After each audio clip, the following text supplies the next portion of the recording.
দৌড় দিয়েছে, একটি বারের জন্য পানি পাই নাই। আমার আল্লাহ জিবরাইলকে ডাক দিয়ে বলে, জিবরাইল তুমি সাক্ষী হয়ে যাও, আমার হাজেরা আমার বন্ধুর জন্য পরীক্ষার মধ্যে পড়ে দেখো 7বার দৌড় দিয়েছে, আজকে তুমি সাক্ষী হয়ে যাও। পৃথিবী থেকে যত হাজি এখানে হজ করার জন্য আসবে, যদি হাজেরার এই নিয়মগুলো না ফলো করে তার হজ পরিপূর্ণ হবে না। সুবহানাল্লাহ। এরপরে দেখুন ইসমাইল আলাইহিস সালাম কান্না করতেছে, আল্লাহ জিবরাইলকে পাঠিয়ে দিয়েছে, জিবরাইল রে যাও তাড়াতাড়ি করে আমার বন্ধুর কষ্ট হয়।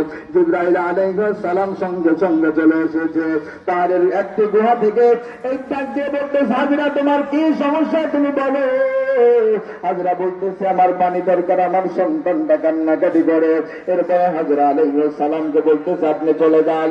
জিবরাইল আলাইহিস সালামের পা দিয়ে একটি জমিনের উপরে বাড়ি মারার সঙ্গে সঙ্গে আল্লাহ তাআলা জমজম করে পানিটা তৈরি করে দিলেন। সুবহানাল্লাহ।